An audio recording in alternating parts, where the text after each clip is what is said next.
మధురం మధురం నీ వాక్యం నా త్రోవకు దీపం నీ వాక్యం. యేసు నామములో మీకు శుభములు సమృద్ధిగా కలుగును గాక. మధురం నీ వాక్యం అనే కార్యక్రమానికి స్వాగతం.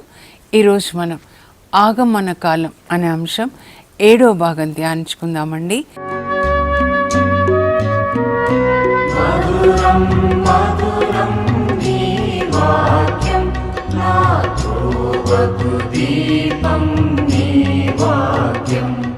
ఈరోజు అంశం ఏంటంటే క్రిస్మస్ క్రొవ్వొత్తుల ప్రాధాన్యత, సిగ్నిఫికెన్స్ ఆఫ్ క్రిస్మస్ క్యాండిల్స్. ఓకేనా, ఎందుకు ఈ క్యాండిల్స్ పెడతాము ఈరోజు మనం తెలుసుకుందామండి. మొదటి క్యాండిల్ మీరు చూస్తే ఇక్కడ నిరీక్షణ అని రాసి ఉంటుందండి. ఇంగ్లీష్లో అయితే హోప్ అన్నమాట. నిరీక్షణ అంటే అర్థం ఏంటంటే విశ్వాసముతో ఎదురు చూచుట అన్నమాట. నేను ఇవన్నీ చెప్పిన తర్వాత నిరీక్షణ గురించి మనం మళ్ళా ధ్యానించుకుందాం. ఓకేనా, తర్వాత ఇది మొదటి ఆదివారం వెలిగిస్తారండి. క్రిస్మస్కి ముందు 4 ఆదివారాలు ఉంటాయండి. మొదటి ఆదివారమే మనకి న్యూ ఇయర్ అన్నమాట. దైవార్చన క్యాలెండర్ న్యూ ఇయర్ అంటే లిటర్జికల్ క్యాలెండర్ న్యూ ఇయర్ మొదలవుతుంది. ఇంకా రెండో ఆదివారము ప్రేమ క్యాలెండర్ అన్నమాట. దీన్ని బెత్లెహేమ్ క్యాలెండర్ అంటారనమాట. మొదటి దాన్నేమో నిరీక్షణ ప్రవచన క్యాండిల్ అంటారు, ప్రాఫెసీ క్యాండిల్ అన్నమాట. రెండవది ప్రేమ క్రొవ్వొత్తి అంటే బెత్లెహేమ్ క్రొవ్వొత్తి అంటారనమాట. ఆ తర్వాత మూడో వారము దీన్ని వెలిగిస్తారు. దీన్ని ఆనందం, జాయ్, గొర్రెల కాపరుల క్రొవ్వొత్తి క్యాండిల్ అంటారనమాట. షెపర్డ్స్ క్యాండిల్ అంటారు. ఇంకా 4వది సమాధానం అన్నమాట. దీన్ని దేవదూతల క్యాలెండర్ అంటారండి. పీస్, ఏంజిల్స్ క్యాండిల్ అన్నమాట. ఇంకా ఆ క్రిస్మస్ రోజున దీన్ని వెలిగిస్తారండి. ఇది క్రీస్తు క్రొవ్వొత్తి, క్రైస్ట్ క్యాండిల్ అన్నమాట. తెల్లగా ఉంది చూడండి, అంటే క్రీస్తు వెలుగు అన్నమాట. యేసుప్రభు యొక్క క్యారెక్టర్ అంతా కలిపితే వెలుగు. సూర్యుని కిరణాలు చూడండి తెల్లగా ఉంటుంది, కానీ అది ఇంద్రధనస్సు వర్షం వచ్చినప్పుడు 7 రంగులు యేసుప్రభు యొక్క క్యారెక్టర్ అన్నమాట. ఆయన ప్రేమ, ఆనందము, వెలుగు అంటే ఎఫెసీ 5:9 పౌలు ఏమంటారంటే సమస్త విధములైన మంచితనము, నీతి, సత్యము, ఈ 3 అన్నమాట. యేసుప్రభు సమస్త విధములైన మంచితనం. ఆయన రోగులను స్వస్థపరిచాడు, మరి వ్యభిచారంలో పట్టుబడిన స్త్రీని మన్నించాడు, తనని సిలువ వేసిన వాళ్ళని క్షమించాడు, న్యాయం చెప్పే దగ్గర న్యాయం చెప్పాడు, ఆకలేని వాళ్ళకి అన్నం పెట్టాడు. ఆయన అంతటా తిరుగుచు అందరికీ మేలు చేశాడండి. ఆ మేలు, సత్యము, నీతి యేసుప్రభు క్యారెక్టర్ అంతా కలిపితే వెలుగు అన్నమాట. ఆయనలో చీకటి ఎంత మాత్రము లేదు.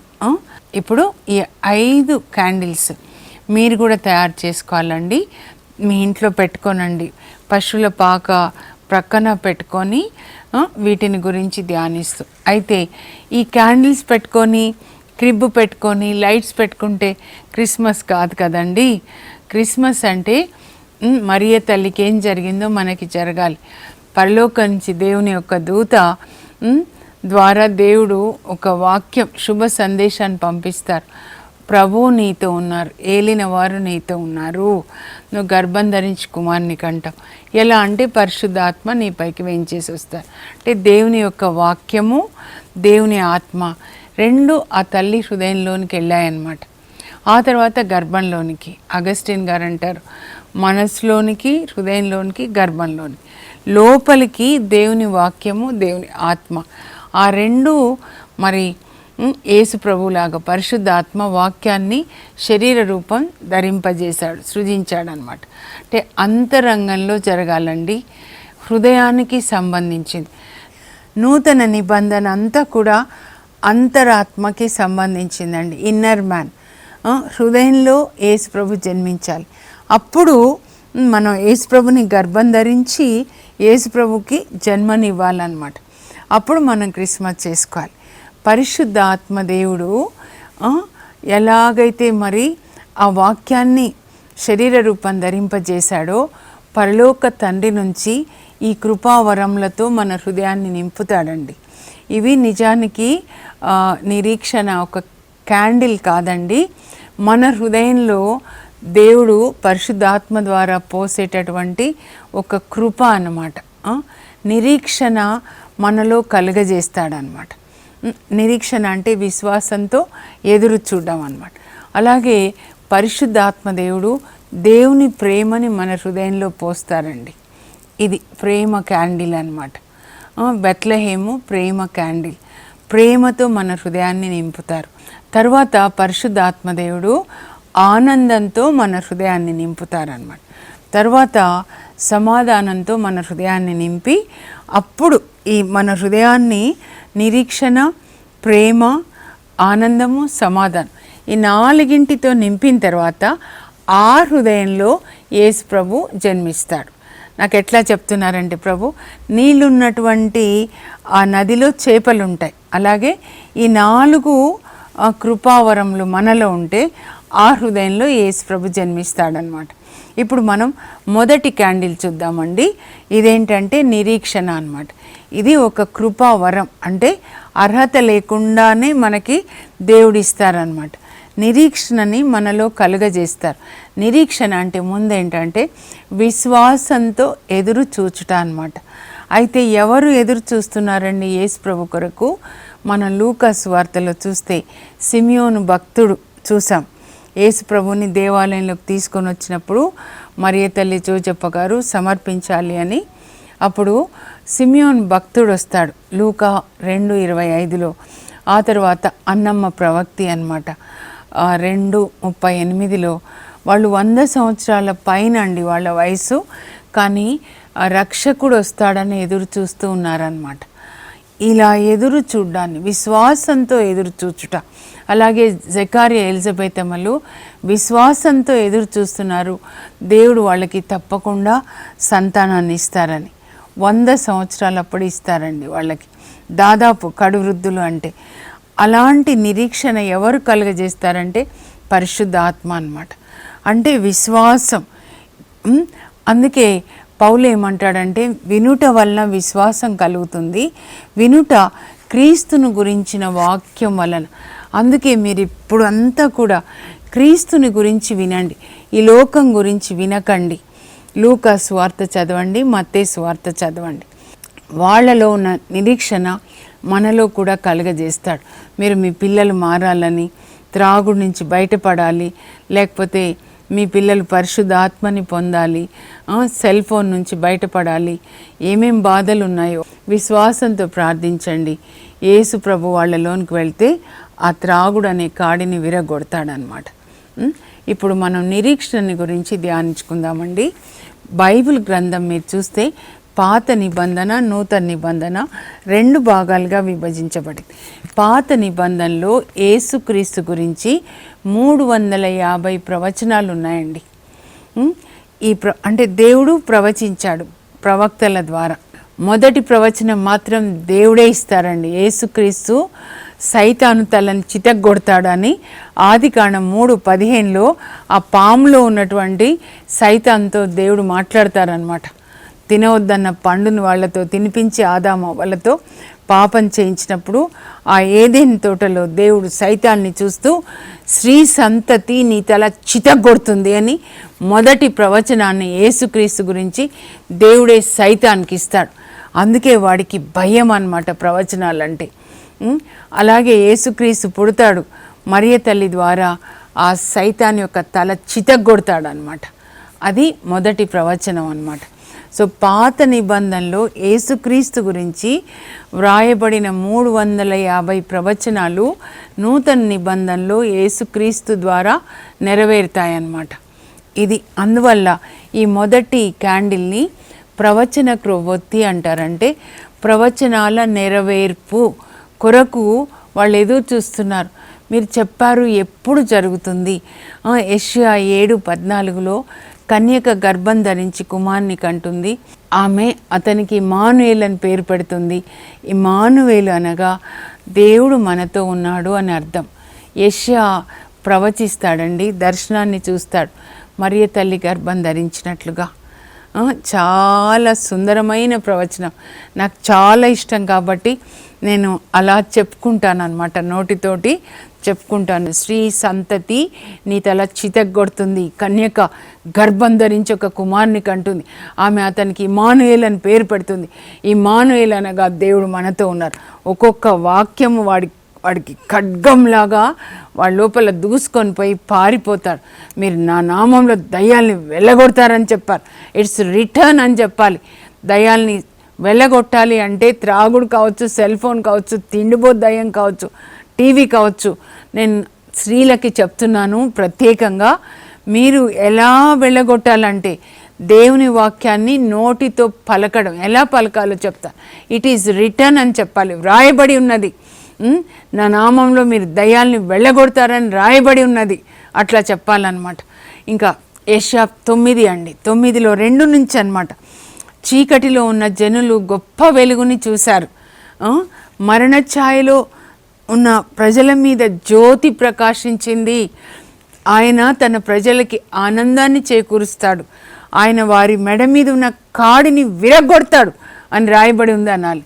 కాడి పెడతాడండి దుష్టుడు, త్రాగుడు కాడి, లేకపోతే తిండిబోతు దయ్యం, హోటల్ ఫుడ్, లేకపోతే సెల్ ఫోన్ కాడి, ఎలాంటి ఒక్కొక్కరికి ఒక్కొక్క కాడి అనమాట. ఆ కాడిని యేసు ప్రభు విరగొడతాడనమాట.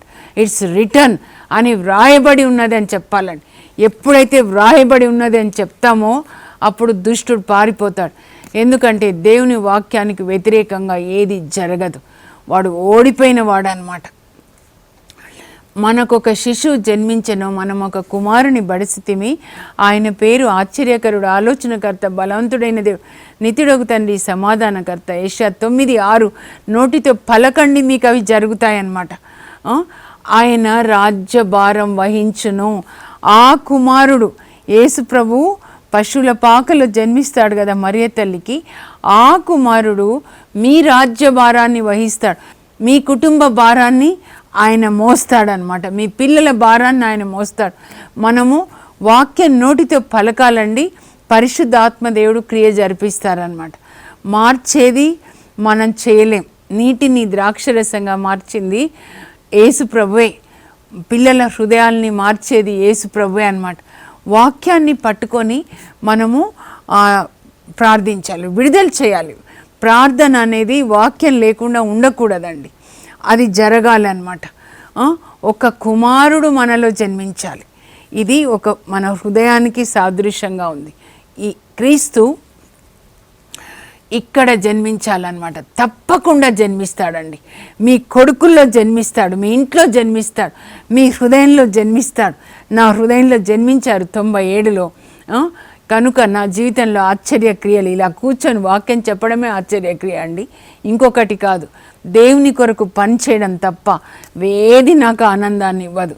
దినము రాత్రి దీన్ని తయారు చేసుకొని రావాలంటే ఎంత కష్టమైందో, కానీ అలా మీకు చెప్పాలి అని అనమాట. ప్రవచనాలు ఇంకా చాలా ఉన్నాయండి. ఆ తర్వాత యెషయా 11లో అక్కడ ఏమని రాయబడి ఉంటుందంటే, ఇషాయి మొద్దు నుండి ఒక పిలక పుట్టెనో. ఇషాయి ఎవరంటే దావీదు వాళ్ళ నాన్న అనమాట. ఆ మొద్దు నుంచి ఒక పిలక పుట్టింది, వేరుల నుంచి ఒక కొమ్మ వచ్చిందంట. ఇషాయి వేరులు ఎవరంటే అబ్రహాం నుంచి వచ్చాడనమాట. ఆ తర్వాత ఎవరు పుట్టారు? ఇషాయి నుంచి దావీదు నుంచి యేసుప్రభు అనమాట. దేవుని ఆత్మ అతని తల మీద ఉన్నది. ఆ ఆత్మ వివేకాన్ని, విజ్ఞానంను ఇచ్చే ఆత్మ, తెలివిని, బలాన్ని, దైవభీతిని కలిగించే ఆత్మ అన్నమాట. ఇవన్నీ కూడా యేసుక్రీస్తుని గురించిన ప్రవచనాలండి. వాళ్ళు ఇవన్నీ ప్రవచనాల్ని ధ్యానించుకుంటూ దేవాలయంలో సిమియోన్ భక్తుడు, అన్నమ్మ ప్రవక్తి, చాలామంది, జకారియా, ఎలిజబెత్ అమ్మలు ఆ యేసుక్రీస్తు ఎప్పుడు పుడతాడని వేచి ఉన్నారండి. 4000 సంవత్సరాలు వేచి ఉన్నారు, ఆదాం దగ్గర నుంచి యేసుప్రభు పుట్టే వరకు. మనం కూడా అలా వేచి ఉండాలి. ఏదైతే వాగ్దానం చేయబడిందో తప్పకుండా నెరవేరుతాయి. నేను నా కన్నులతో చూస్తాను, ఫలించే కొమ్మగా మీ పిల్లల్ని చేస్తానని చెప్పారు ప్రభు. తప్పకుండా చేస్తారు. అయితే ఎప్పుడు నా పిల్లలకి నువ్వేం చేస్తావు అని కాదు, నేను నీ కొరకు ఏం చేయాలి ప్రభా, ఏం చేయాలి, నువ్వు నాకు ఒక దేహాన్ని ఇచ్చావు, నువ్వు నాకు టీచింగ్ చేయడానికి ఒక కెపాసిటీని ఇచ్చావు, సామర్థ్యాన్ని ఇచ్చావు, కృపనిచ్చావు, నేను ఈ శరీరంతో నీ కొరకు ఏం చేయాలి. అలా అది నా దాహం అండి, నా జీవిత గమ్యం ఏంటంటే అదే అన్నమాట. సో ప్రవచనాలన్నీ నెరవేరాయండి. బెత్లెహేంలో యేసుప్రభు పుడతారు. మీకు 5:2 నేను ఇంతకుముందే చెప్పాను, బెత్లెహేమ ఎఫ్రాతా, నీవు యూదా నగరంలో ఎంత మాత్రం అల్పమైన దానవు కాదు, ఏలైనా నీ ప్రజలను పాలించు నాయకుడు నీలో నుండే వస్తాడు. చిన్న బెత్లెహేం నుండి లోకరక్షకుడు పుడతాడు. మీకు 5లో ఉంటుందన్నమాట. సో వాళ్ళు ఎదురు చూస్తున్నారు బెత్లెహేంలో ఎప్పుడు పుడతాడా అని చెప్పానమాట. తర్వాత జెకర్యా 9:9లో సియోను కుమారి సంతసించు, యెరూషలేము కుమారి ఆనందించు, అదిగో నీ రాజు వస్తున్నాడు, గాడిద పిల్ల మీద ఎక్కి వస్తున్నాడు, ఆయన వస్తే నీలోంచి రథాల్ని గుర్రాల్ని తీసేస్తాడు. అంటే దుష్ట శక్తులన్నిటినీ నీలోనికి రావాలి, యేసుప్రభు ఇక్కడ పుట్టాలి. పుడితే లోపల ఉన్నవన్నీ కూడా అంధకార శక్తులను ఆయన సంహరించి నీకు శాంతిని ఇస్తాడు. ఇలా చాలా వాగ్దానాలు ఉన్నాయన్నమాట. తర్వాత రెండవ రాకడ గురించి కూడా ఉన్నాయండి. మొదటి రాకడ గురించి ఎలా నెరవేరాయో 2000 సంవత్సరాల క్రితం యేసుక్రీస్తు మరి బెత్లెహేంలో పుట్టడము, తర్వాత గాడిద పిల్ల మీద రావడము, పామ్ సండే మానుకొమ్మల ఆదివారం అన్నమాట. తర్వాత ఆయన మరణము పాప పరిహార బలి ఆయన, యెషయా 53:10 అన్నమాట. ఆయన పొందిన దెబ్బల ద్వారా మనకి స్వస్థత, ఆ మరణం నెరవేరింది. తర్వాత యేసుక్రీస్తు పునరుత్థానాన్ని గురించి మరి దావీదు రాస్తాడండి 16వ కీర్తన 11లో, నీ పరిశుద్ధిని నీవు గోతిపాలు చేయవు, ఆయన నీవు జీవంతో లేపుతావని అన్నమాట. పునరుత్థానాన్ని గురించి కూడా అన్నమాట. ఇంకా చాలా ఉన్నాయండి, నేను అన్నీ చెప్పట్లేదు. ఇంకా యేసుప్రభు సిలువలో ఉన్నప్పుడు నా దేవా నా దేవా నా నేల చేయి విడనాడితివని కీర్తన 22లో ఉంటుంది. 69లో యేసుప్రభు సిలువలో మాట్లాడిన మాటలు కూడా ఉంటాయన్నమాట. అన్నీ నెరవేరాయండి. అలాగే రెండవ రాకడలో యేసుక్రీస్తు గురించి ఏవైతే చెప్పబడ్డాయో, రాయబడ్డాయో, లేఖనములంటే లిఖించబడినవండి, స్క్రిప్చర్స్ ఏదైతే లిఖించబడిందో అవన్నీ కూడా నెరవేరుతాయి. ఇప్పుడు మొదటి రాకడ అయిపోయిందండి. ఇప్పుడు రెండవ రాకడ కొరకు మనం సిద్ధం చేసుకోవాలి. క్రిస్మస్ అంటే 3 W's అంటారనమాట. WWW ఏంటంటే waiting, watching and welcoming Jesus. Waiting for Jesus and watching for Jesus coming and welcoming Jesus into your heart. ఈ లోకంలో 1000 క్రిస్మస్లు చేసుకొని నీ హృదయంలో యేసుప్రభు పుట్టకపోతే వ్యర్థమండి. మొదటి ఆదివారం మా చర్చిలో ఫాదర్ చెప్పారనమాట, ఇన్ని క్రిస్మస్లు చేసుకొని లైట్స్ పెట్టి ఇవి పెట్టి కొత్త బట్టలు వేసుకొని తిని కానీ నీ హృదయంలో యేసుప్రభు జన్మించకపోతే వ్యర్థం అన్నమాట. కనుక ఈ సంవత్సరం మాత్రము మీరు యేసుప్రభు మీలో జన్మించేలాగా వాక్యాన్ని కూర్చొని చదవండి. ఈ బయట ఈ లోకరీత్యా కార్నల్ వేలో షాపింగ్లు అవన్నీ మానేసి మౌనంగా సెయింట్ ఫ్రాన్సిస్ ఆఫ్ అసిసి 40 రోజులు క్రిస్మస్కి ముందు ఆయన ఉపవాసం చేసేవాళ్ళు, అంటే దేవునితో వసించేవాళ్ళు వాక్యం ధ్యానించుకుంటూ. అందువల్లనే క్రిస్మస్ రోజున ఆయన చేతిలో బైబిల్ చదువుతున్నప్పుడు బాలయేసు పుడతారనమాట బైబిల్ మీద. మన హృదయంలో జీసస్ పుట్టాలి కనుక ప్రశాంతంగా బైబిల్ చదువుకోండి. ఒక తల్లిలాగా, ఒక అక్కలాగా నేను మీకు చెప్తున్నాను. అయితే ఇంకా రెండవ రాకడ గురించి కూడా ఉన్నాయి కదండి. ఎక్కడెక్కడ ఉన్న యేసుప్రభే చెప్తారు రెండవ రాకడ గురించి.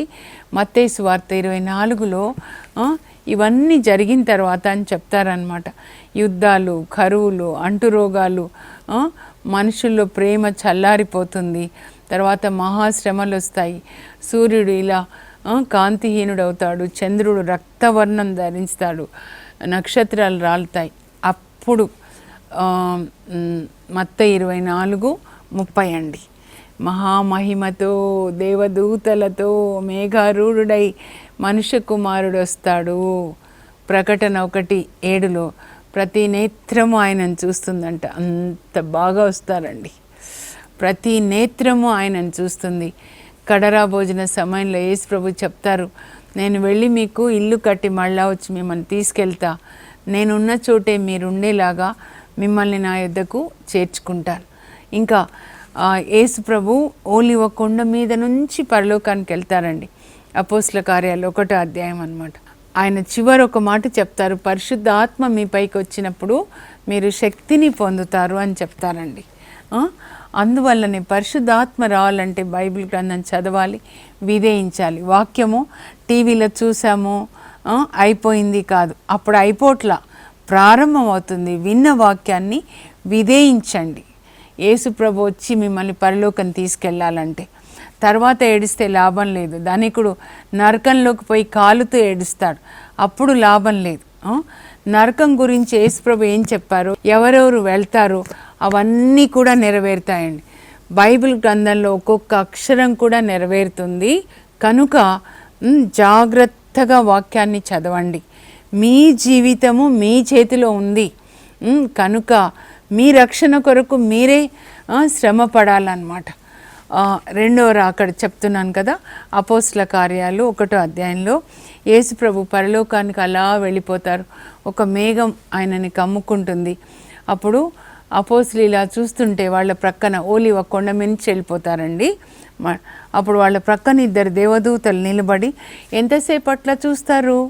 ఆయన పరలోకం వెళ్ళడం ఎలా చూశారో ఒకరోజు ఆయన ఇలాగే రావడం కూడా మీరు చూస్తారు అని చెప్తారండి. జకర్యా 14:4 అన్నమాట. ఆయన వచ్చేటప్పుడు ఓలివ కొండ మీదకే మళ్ళీ వస్తాడు.